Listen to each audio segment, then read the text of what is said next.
Welcome to the Paradigm Shifting Podcast, your weekly dose of inspiration, hard truths, and authentic discussions about motherhood, marriage, and self-improvement. I'm your host, Pinky Bell, and I believe that marriage and motherhood should be an empowering experience for women. I believe that when we focus on improving ourselves individually, then together we can shift these paradigms that are leaving us feeling burned out, inferior, and victimized. This podcast is for growth-focused women who want to live life with intention and meaning. So with that being said, let's get into today's episode. So last month I started reading Dr. John Gottman's book, The 7 Principles to Making Marriage Work.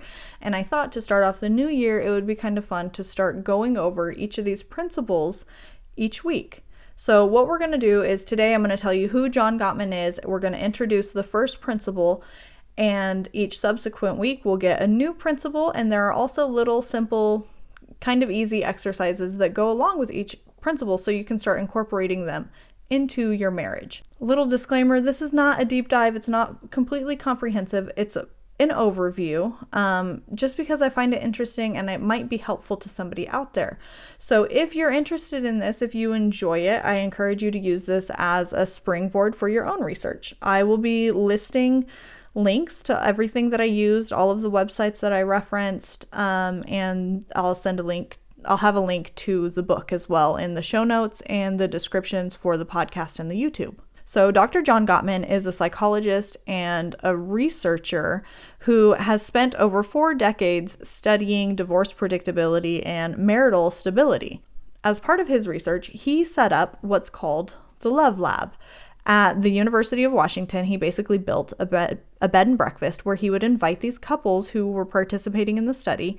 He would invite them to come stay for a day or a weekend. And within the Love Lab, there were cameras, and on the people, there were sensors so that they could monitor things like their heart rates, their blood pressure, even they were paying attention to facial expressions. They would take urine samples to test for stress hormones, and they would observe these couples' interactions. They would also ask them to engage in a disagreement, something that they've been struggling with, a sore spot in their marriage, and they would observe how these couples fought with each other. They paid really close attention to what these couples said to each other and how they said it. So all of this research resulted in John Gottman being able to identify the 7 principles that make marriage work. These are the 7 things that all the couples who didn't divorce, these are things that they did. He was also able to identify 4 behaviors that are the most damaging to your marriage. He calls these the 4 horsemen of the marriage apocalypse, and I'll do a separate episode on those. But today we're going to go over the first principle, which is enhancing your love maps. Prior to reading this book, I had never heard the term love map. I had no idea what it is. And whenever I explain it to you, you're probably going to say it sounds really obvious.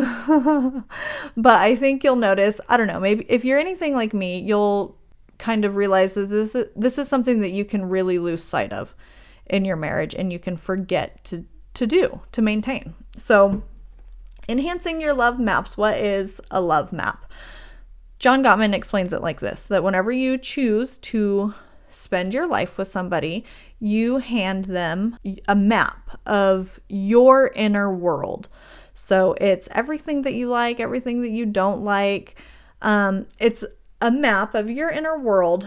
The problem is that our inner worlds are incredibly complex, right? They have all of our memories of the past, details and interpretations of the present, our hopes and fears of the future. So the map that we hand over to our partners and the map that we receive from our partners is kind of like a vague sketch. And our job as partners is to consistently be adding details to our partner's love map. So what that looks like is developing the habit of asking open-ended questions. Basically, the map is the inner workings of your partner, and every time that you ask them an open-ended question, you're learning more about them. This entire first principle is really to remind you to always be learning more about your partner, because no matter how long you're together, there's always going to be more that you don't know about them than what you do. And that's why it's our job as partners is to be adding context, adding details to these love maps so we can better understand our partner and so that they can better understand us. So through this process of asking open-ended questions, and I'll give you some examples here in a minute, but through this process of asking these open-ended questions to your partner, you'll be able to gain more clarity together about this journey that you're embarking on together. It's going to bring you closer. You're going to understand each other on a deeper level, and you'll be able to build your future together because you'll be more deeply connected. And this principle to me, in my opinion, is one that sounds too simple to work, too simple to matter, maybe. But like I said, I think it's one that we really lose sight of immediately. Like, we know the basics, we know our partner's general likes and dislikes, we know what ticks them off, and sometimes we know what their triggers are, why they're their triggers. And I think that we just forget to continue to learn about our partner, because even though we know them at this one season of life, people grow and change so much. So you have to consistently be learning about them as they're growing and changing. And they need to be learning about you as you're growing and changing as well. So this week's exercise is a series of just open-ended questions. And these are questions that you can even answer for yourself if maybe you're feeling a little disconnected from yourself as well. Here, you can see them here. I'll also share them on my Instagram, and I'll go over them on my TikTok as well. So make sure that you're following me there, because we're going to be sharing more on TikTok about the 7 principles of making marriage work. But let's get into the exercise. So open-ended questions. It's very easy we just forget to ask questions. We spend so much time making statements or talking about ourselves that we don't ask questions. I mean, even of our children, I don't think I ask very many open-ended questions, but here's some examples. You can do as many as you like. You can add to the list.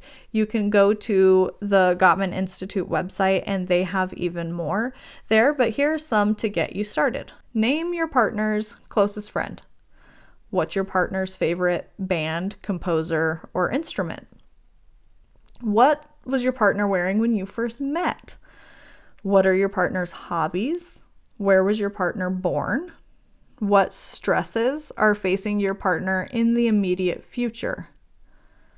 Describe in detail your partner's day, either today or yesterday. When's your partner's birthday? Let's hope you know that one, right? Date of your anniversary. What's your partner's favorite flower? What are your partner's sexual turn-ons? What is your partner's ideal evening? So those are just a few examples. Like I said, some are simple, some are a little more in depth and require a little bit of a story from your partner maybe. But Dr. John Gottman highly recommends adding questions into a normal part of your routine. What do you think of the house? Is there anything that you want to change about it? Should we change location in 5 years?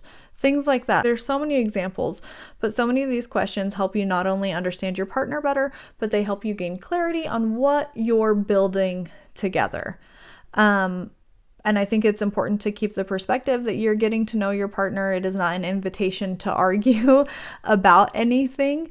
If you want more questions, if you want more exercises, I'll be sharing more on my Instagram. You can also Google them. I believe the Gottman Institute has spreadsheets that you can print yourself, or you can check out my TikTok where I'll be sharing more that you can react or duet to or use the sound to create your own TikTok answering these little questions. I think that would be kind of fun. So that is principle 1, enhancing your love map. Remember that your love map that you give your partner is vague. It's not very detailed. It's a general idea, and the goal in your marriage should be to constantly be adding details to your partner's love map so you have a better understanding of them, you're closer to them, you're building a bigger connection with them. It's a great habit to develop. So I hope you and your partner are able to work on Principle 1 this week. I hope that it's a positive, kind of fun experience for you. Come by my Instagram, let me know how it went. And we'll see you back here next Monday with Principle number 2 and a new set of exercises for you to work on. Thanks for watching and listening, guys. Bye.